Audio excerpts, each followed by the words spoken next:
Hello, everybody. Whoops. We don't need that one. I had a little bit of a technical difficulty, but we made it through. Hope everybody's doing good. And we have an interesting story today. So let's get into it. Actually, why don't we flip over to, bear with me 1 second. This is the recap of all the crazy stuff that happened this week. And we have a lot of stuff that we do need to talk about because a lot of people are very, very concerned, very rattled. Like, I can't believe Bitcoin's going to be at 120K and people still aren't satisfied. Anyway, we will dispel a lot of FUD. We'll check in on the US Bitcoin Reserve. We'll look at treasuries. We'll look at ETF flows. We'll look at the power of AI plus Bitcoin, even more treasuries, still no Euphoria, and the craziest stress test that has ever happened to Bitcoin. Let's get into it. Thank you all for coming. Thank you as well to Shawnee and TNT Tesla and all the moderators in the chat. B-man. Happy weekend, everybody. So I'm still juggling. This is crazy. The freaking browser needs to be updated. Ugh. I only use this browser and this computer for one thing, and that's streaming. And it's still a pain in the butt. Anyway, let's get into it. This is called What Happened This Week. And this is a disclaimer. It's not financial advice. And the very first slide is this. Are we in the 100-day countdown? This is Bitcoin's growth since the cycle low on the chart from different cycles. And we are now 975 days into the ongoing cycle. And it's been incredible from 15.5 to over 120K. But the 2017 bull market topped out after 1,068 days. The 2021 cycle topped out after 1,059 days. There's only 9 days difference between those two. That means history repeats sometimes. And this places us potentially under that 100-day window to the top if history repeats. We don't know if it will, but if it does, it'll be kind of crazy. And another view of this, too, is if the cycle compares, we do have a ways to go, which means upside to go. Because if you look into the overlays, aligning both the 2017 and 2021 cycles, they are red is 2017. You see the way red went on a rampage towards the end. And 2021 was curtailed because of bad actors and manipulation. The worst devils on the planet. Hope they all get locked away forever. Anyway, we could be entering into the banana zone, as they call it. We'll see, but we'll see as well how long more this green cycle can go, and if we go parabolic towards the end, it's less manipulated, but it's also very different. We're going to talk about some of the differences today as well. This is one of the big differences, ladies and gentlemen. The stackers are very, very different this time. Crazy different. So if you look at this chart, you've got all the different types of stackers, yellow being BlackRock, and then you've got different ETFs. And on top of that, you got a crazy amount of treasuries, which we're going to tackle as well. In the past, we didn't have the ETFs. We didn't have institutions. We didn't have Bitcoin being called a bona fide asset class. It's so exciting. Very exciting. Well, I'm easily excited, so I'm excited. But let's get into the treasuries, because a lot of people believe, as I believe, and I've said many times on Patreon, that the end of this cycle could be triggered by, guess what? The treasuries selling off. Okay, that could be the liquidation event. But before we jump into that, this shows you that there's still zero euphoria. And we have a long ways to go because every Bitcoin cycle has experienced 90 days of euphoria before the market peak. We've got nowhere near that this cycle. If history repeats, but maybe it won't. Maybe it's different this time. This is the big challenge. This is what it's a fire in my brain every day trying to figure out exactly left or right, which way to go. But when you get TradFi come out and say, whoo, we think Bitcoin's going to go to 199,000 by year end, that is pretty bonkers. Citibank, super conservative, like Bank of America, these big American banks, terrible at customer service.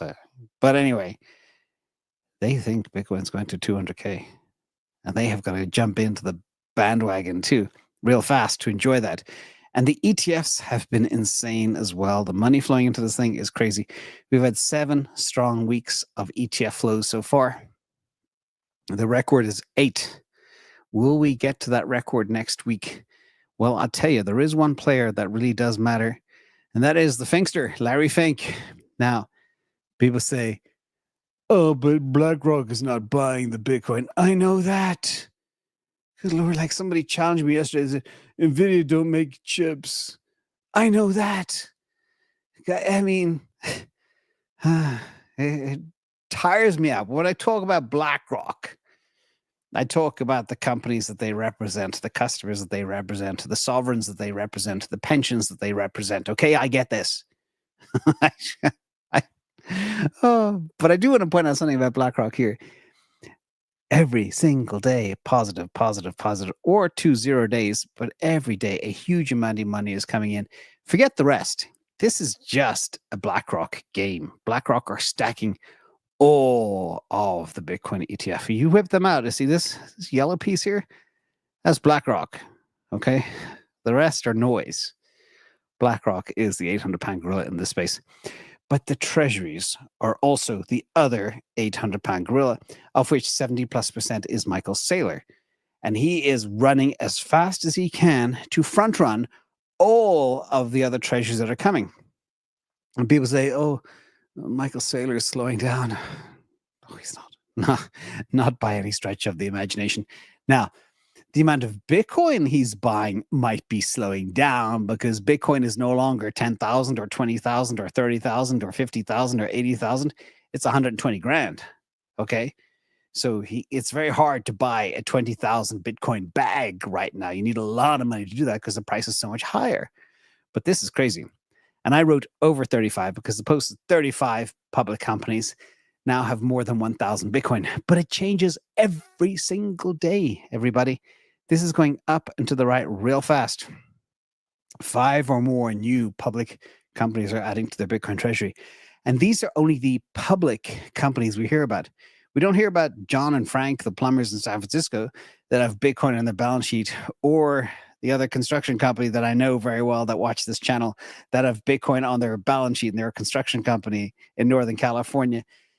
Tons of companies are doing it. You just don't hear about it. That's the crazy thing. Now, the reason I said over 35 is because we have more AI and Bitcoin convergence. This is a new AI company called Quantum Solutions to acquire up to 3,000 Bitcoin within the next 12 months.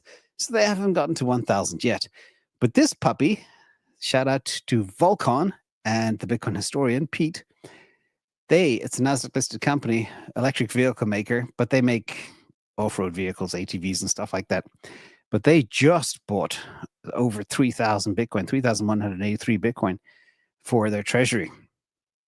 Again, crazy. So this 35 companies is now out of date because of Volcon. Bonkers. But there's a lot more as well.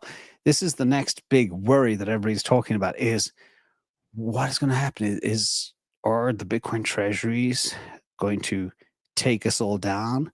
Are they going to cause the bear market to happen in Bitcoin? The answer is very good chance, yes. But we have a long way to go because the treasuries are just getting amped up. We still have CEP, 21, Strive, whatever they're all called. They're all coming in. We have Marathon buying another $850 billion worth of Bitcoin. We're going to have Saylor going to drop another $3 billion in Bitcoin either over the weekend or early next week. It's crazy. But the question is from Swan, is American Hodl says that the Bitcoin treasury bubble could rival the dot-com era and $11 trillion of capital chasing Bitcoin, with the true mania not hitting until sometime in 2026 or beyond. And that's when Bitcoin could theoretically run towards a $1 million blow off top. Bonkers to even think about, everybody. Last year, you heard me. I used to say treasuries are it. Treasuries. And it's just that. Treasuries are it. Now, my thoughts, I responded to somebody on X this morning. Micro to macro, Jesse, friend of the channel. What do you think? Possibility. I took the liberty of responding. I said it's very plausible when you consider there's only $50 million worth of daily issuance of Bitcoin. That's 450 a day.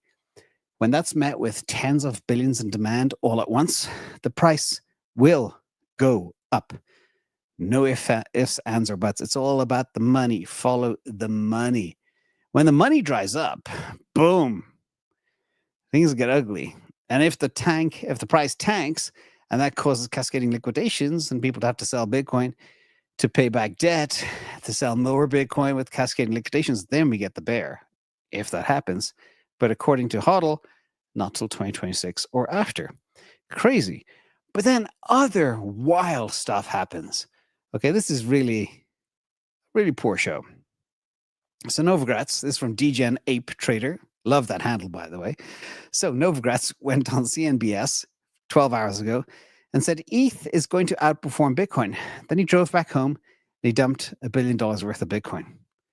Well, the story gets a little thicker than that. Adam Back, friend of the channel. Well, we got 118K today versus 170K bounce yesterday. Why not 119K tomorrow? It was just technical.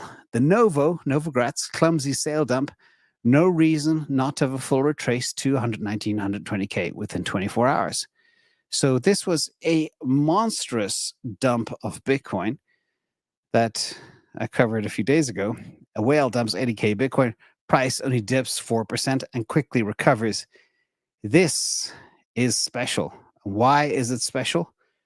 Well, if we go back in time, it was about 80,000 Bitcoin that spun us into the bear market. Somebody dumping 80,000 Bitcoin all at once. That triggered the bear market. This time, it didn't do anything. And that is the most important thing. This was a very brilliant stress test. $9 billion sold in open market, not a blip. And from Joe Consorti, again, sold into the open market order books. Barely moved. That's the story. And what Adam Back means by clumsy, nobody used any OTC desk or anything. It's just, throw it on the exchanges and see what happens. Dump it all. Get rid of it as quickly as possible. And this is the crazy part here, because last time around, it was the Luna situation, dumped 80,000 Bitcoin, and that triggered the whole Bitcoin dump. And my title there is wrong, so excuse that. So, and this all happened this week, but there's more. There's more good news now at last. I don't know. Actually, the stress test is actually very good news. The market could consume 80,000 Bitcoin. Not a blip. Bitcoin price, as we see right now, is 118,311. And it's the weekend, which means things normally go up. Now, another piece of FUD that had everybody rattled last week. Oh my God, the US doesn't have all their Bitcoin. The Freedom of Information Request response said they only have 29,000. The US Marshal Service only had 29,000 Bitcoin. Well, that's not true. Thank goodness for firms like Arkham. And they show the proof. They show the receipts. And yes, the US does have exactly, instead of 198,012 Bitcoin and some random other things there too. In fact, they got 750 wrapped Bitcoin as well. Now that all adds in. So 750 plus 198, call it 199,000. So yeah, the US does have just shy of 200,000 Bitcoin, which is awesome. So anyway, putting that all aside, let's move into crypto and some AI news as well this week. Let's look at the numbers from the Crypto Compendium. Here we are, a couple of things. The winner for the last week is a thing called Pengu. Number 2 is Litecoin. And number 3, Crypto.com, their thing. And Bitcoin Cash, like it's weird to see all these names up here, things you think will be dead. But no, they're still around. And that's it about crypto. Things don't die. Then you have Sui, Binance, Solana, Ethereum. Solid beat ETH again this last week. Tau, Render. And then on the far side, you've got layer 2s like Aptos. BGB, no idea what that is. Algorand, third last, etc. And Bitcoin is right bang in the middle, pretty much at break even for the week. That is the results for the week from the Crypto Compendium. But there's more. Now, if money matters, which I believe it does, and data matters, there is one chain that makes all the money. This is from Solana Floor. This is the revenue generated by chains so far in the year 2025. $1.12 billion made, generated by Solana. Ethereum, $427 billion. May I remind you all, okay? Solana makes 3 times the amount of money that Ethereum makes, but it trades at a quarter of the market cap of Ethereum. Okay, markets are very irrational. Tron, 346 million. Binance, 126 million. Bitcoin, 108 million. And then Base, 43 million. People say, oh, well, Base and Arbitrum and Polygon and Optimism and all those things, they make a lot more with Ethereum combined. No, they don't. There it is again, another flavor of the data. So crazy.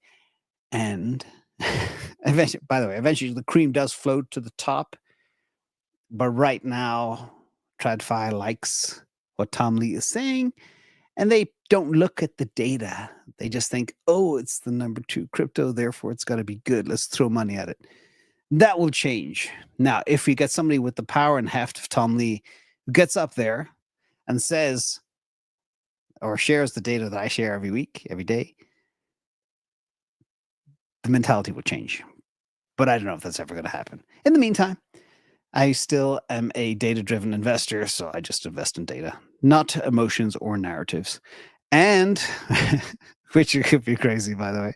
Solana hits new all-time high in weekly transactions. Shout out to Mert, also friend of the channel.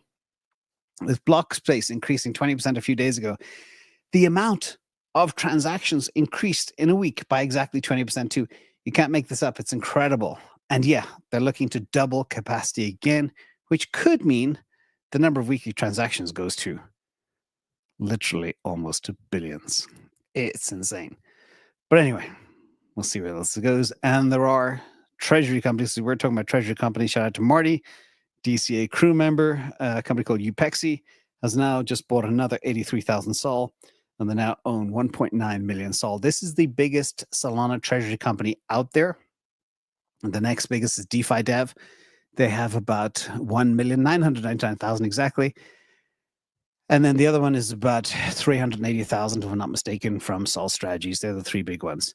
Now, let's talk about stocks for the week. What happened with stocks over the last 7 days? Pretty flat week. NVIDIA flat, Microsoft flat, Meta up 1%, Google up 4.20%. For those of you who like 420, it's a popular number these days. Amazon up 2.8%, Tesla down 1.74%. After the earnings call that rattled, but every time, literally every time, like clockwork, if there's a so-called perceived bad earnings call from Tesla, it takes 3 days for TradFi to understand what was said on the earnings call. All the stuff that was said was really positive. As far as I interpret it, I thought it was great. But I was very happy to buy the dip as well. So I think Tesla will be back at 330 within 3 days of that earnings call. And so far, 2025, cool little chart from Ecoinometrics too, puts everything in perspective. Here you see Bitcoin and gold pretty much up 30% so far year to date. However, gold has been flat since April. It's chopped sideways, whereas Bitcoin has recovered. So there could be some type of time lag between gold and Bitcoin performance. The NASDAQ, which normally has very tight correlation with Bitcoin, boom, made a new all-time high. And so did Bitcoin almost a little bit earlier. So they are still very closely aligned. TLT, Treasuries down for the year, and Dixie down 10% for the year. So NASDAQ up 10%, Dixie down 10%. What's in your wallet? Have disruption. Don't have dollars. And shout out to another friend of the channel, Stern Basher. A very profound tweet I found. Tesla can make 5,000 Model Ys a week at Giga Texas.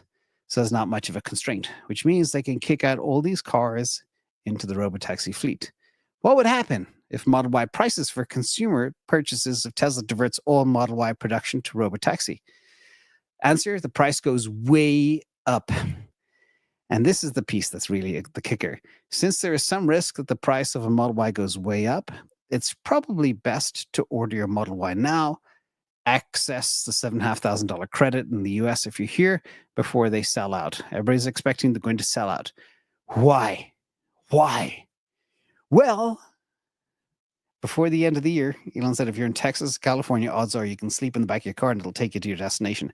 If you're somebody who needs to drive to LA, San Francisco, 5 hours each way, 6 hours, whatever the time is, you can go during the night, put a little pillow in the back and take a nap. Sleep, wake up refreshed and go to your meetings the next day or whatever you got to do down there. Audition for a movie or something. No, I think the movie industry is dead. Sorry about that. RIP Hollywood. But this is the kicker here from Muskonomy. Elon says Tesla owners will not only be able to sleep in the back of their cars and go to LA by the end of the year, but they'll be able to add their cars to the Robotaxi fleet as soon as next year. Your Tesla will pay for itself making money while you sleep, whether you're in the back of it, saving on airline fees or whatever, or like an Airbnb on wheels. This is absolutely massive. We've been talking about before the retire on Robotaxi video. I reckon if you have a fleet of 5, you should be able to retire. But that would cost $200,000 for those vehicles. And you got to do some work to maintain them, change the tires, clean them up, stuff like that. But this is the big story. That's still, it's a dream because nobody get it. Nobody gets it yet. It's, all the TradFi guys, the Barry Glacks and others, they still don't get it. They still, Uber's winning. Yeah, no. From Nick Cruz. This is what Elon said on the call. And Nick's interpretation, if Tesla reaches a 20 trillion valuation, like Elon suggests, that implies a 19.61x increase. Call it a 20x from here. And that means you can turn 10K into 196K. And so many people are talking about that 20x happening pretty fast. 10x for sure. And then a lot more. And remember, risk happens fast, both ways, up and down. So be prepared. And this, if things couldn't get wilder this week, this also happened to U.S. government. Go F me. I think it's Go Fund Me, or you might have your own interpretation. But Venmo PayPal users can now send money to the U.S. government to help pay down the $37 trillion in national debt. It'll be $37 trillion in a couple of weeks. That's how wild this is. Wild. Imagine they take, you pay taxes on what you earn. You pay taxes on what you own if you die, if you leave it to somebody else. You pay taxes on what you buy. You pay taxes on gas you buy for your car. You pay taxes on tires you pay for your Robotaxi. It's crazy. But this is funny. This is the government donations. It's a spit in the bucket. And I hope nobody is dumb enough to donate to the government. It's good to pay your taxes, but they waste that. So don't give them any more. Okay, give it to a good cause.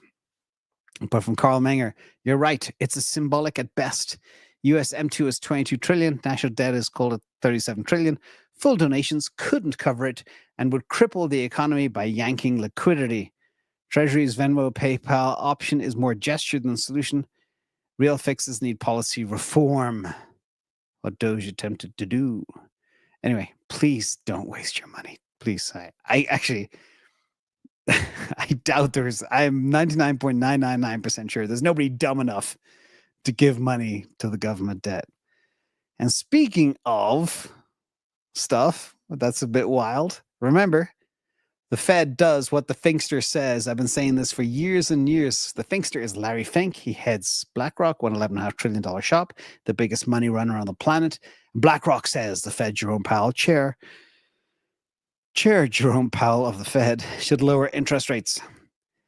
This guy is probably regretting he took this job now because everybody is biting at his ankles. Cut rates, cut rates, cut rates. But he's stubborn as a mule because he wants to be Volcker. He wants to get to his magical 2% inflation. That's not going to happen. And the meme du jour, shout out to Disco as well for doing this. Everything is fine. Both political parties, whether you're left or you're right, and the U.S. Federal Reserve are trying to prop up the actual dollar, okay? And this is the same. You can plug in the ECB here and the euro and the British pound, the Bank of England and whatever, Bank of Australia. They're all the same. It's all the same. So that was a hot, at least hot and spicy show, or maybe it's just the heat here where I am. Where is everybody? I hope I'm not talking to myself. Yeah, and I want to thank as well B-Man, UK Tony. Oh, the Brits are here. Hey, UK. Chiku, Tony Vegas, and Super Soul Man. Hope you enjoyed the show. Hope you learned something new. If you did, hit the like. Thank you to moderators as well. You guys rock. Enjoy your Saturday. See you all tomorrow. Swiss Bank, by the way. Swiss National Bank, probably the only smart central bank on the planet. Shout out to the Swiss and the Swiss franc. Thank you all. Have a good night.